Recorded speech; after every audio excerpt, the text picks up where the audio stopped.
And now let's turn to a young woman who has chosen to lend her voice to this very important solidarity movement. She's a leading British actor, an advocate for gender equality in her own right. She's been involved with the promotion of girls' education for several years. As part of her humanitarian efforts, she's visited Bangladesh, Zambia, recently returned, as we just heard, from Uruguay on her first mission with UN Women. Ladies and gentlemen, please join me in welcoming to this stage our co-host and the UN Women's Global Goodwill Ambassador, Emma Watson.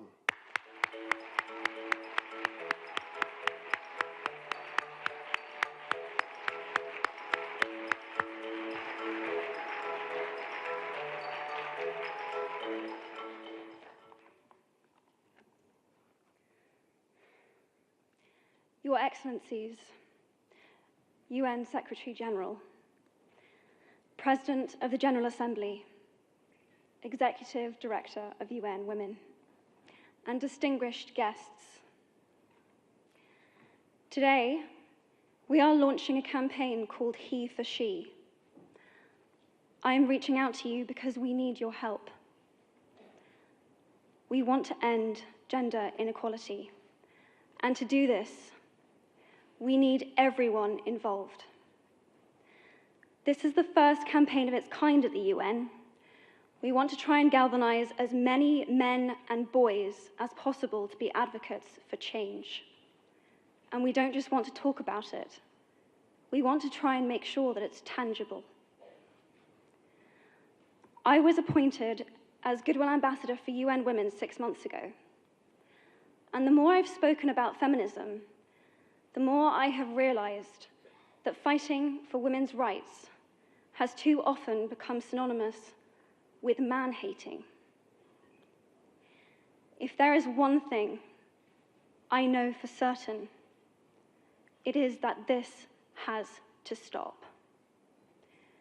For the record, feminism, by definition, is the belief that men and women should have equal rights and opportunities. It is the theory of the political, economic, and social equality of the sexes. I started questioning gender-based assumptions a long time ago. When I was 8, I was confused being called bossy because I wanted to direct the plays that we would put on for our parents, but the boys were not. When at 14, I started to be sexualized by certain elements of the media. When at 15, my girlfriends started dropping out of their beloved sports teams because they didn't want to appear muscly. When at 18, my male friends were unable to express their feelings. I decided that I was a feminist, and this seemed uncomplicated to me. But my recent research has shown me that feminism has become an unpopular word. Women are choosing not to identify as feminist. Apparently, I am among the ranks of women whose expressions are seen as too strong, too aggressive, isolating, and anti-men, unattractive even. Why has the word become such an uncomfortable one? I am from Britain, and I think it is right that I am paid the same as my male counterparts. I think it is right that I should be able to make decisions about my own body. I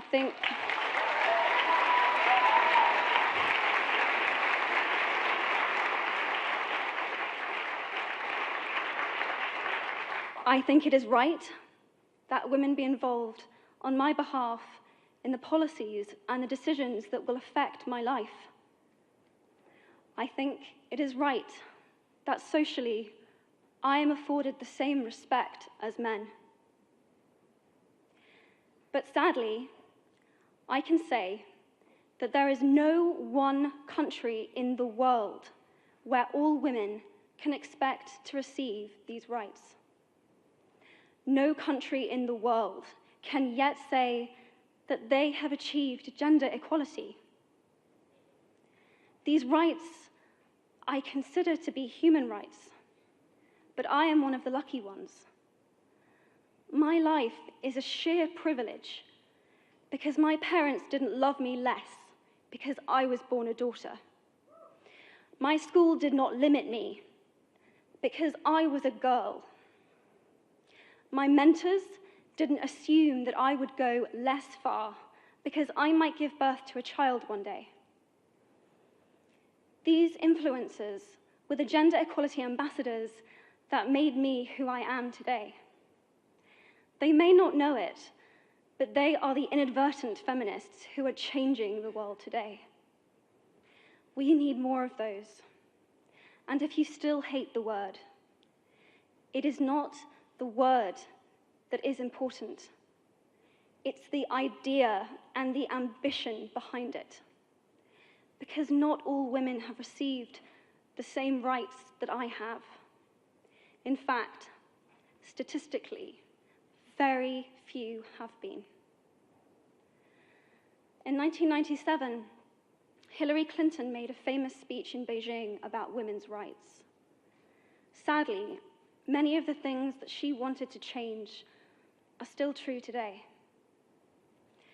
But what stood out for me the most was that less than 30% of the audience were male. How can we affect change in the world when only half of it is invited or feel welcome to participate in the conversation? Men, I would like to take this opportunity to extend your formal invitation.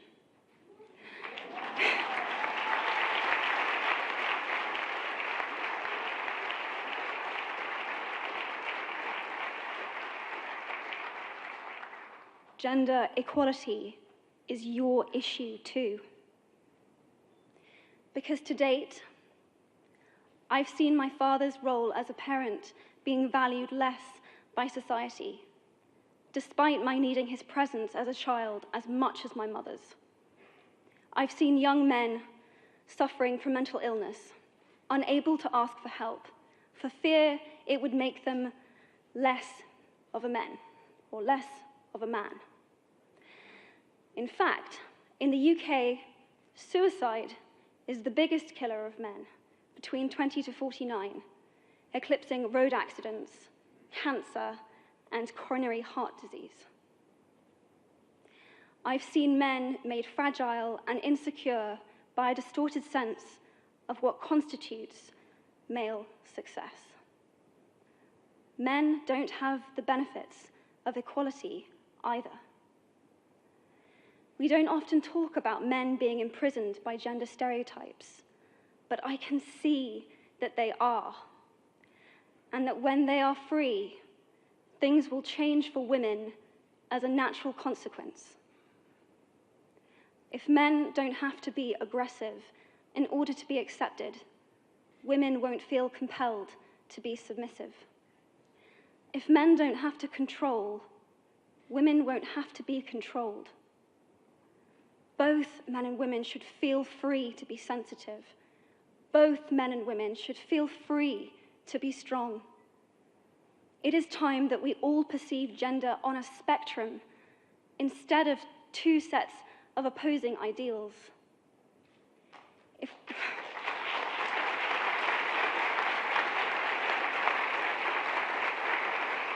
If we stop defining each other by what we are not and start defining ourselves by who we are, we can all be freer.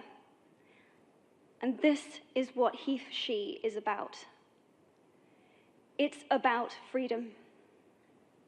I want men to take up this mantle so that their daughters, sisters, and mothers can be free from prejudice, but also so that their sons have permission to be vulnerable and human too.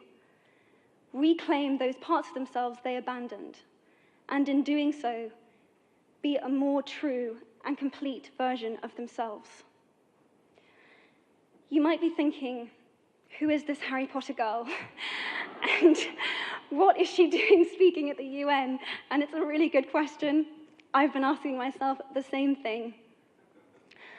All I know is that I care about this problem, and I want to make it better. And having seen what I've seen, and given the chance, I feel it is my responsibility to say something. Statesman Edmund Burke said, "All that is needed for the forces of evil to triumph is for good men and women to do nothing." In my nervousness for this speech, and in my moments of doubt, I've told myself firmly, if not me, who? If not now, when? If you have similar doubts when opportunities are presented to you, I hope that those words will be helpful. Because the reality is that if we do nothing, it will take 75 years, or for me to be nearly 100, before women can expect to be paid the same as men for the same work. 15.5 million girls will be married in the next 16 years as children. And at current rates, it won't be until 2086 before all rural African girls can have a secondary education. If you believe in equality, you might be one of those inadvertent feminists that I spoke of earlier. And for this, I applaud you. We are struggling for a uniting word, but the good news is that we have a uniting movement. It is called He for She. I am inviting you to step forward, to be seen, and to ask yourself, if not me, who? If not now, when? Thank you very, very much.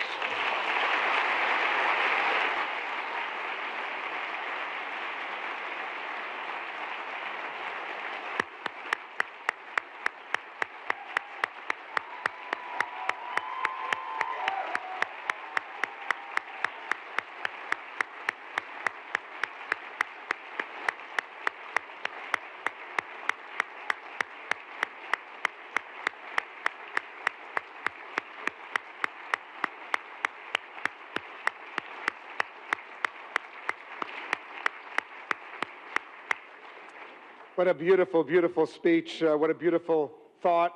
Emma, pay attention.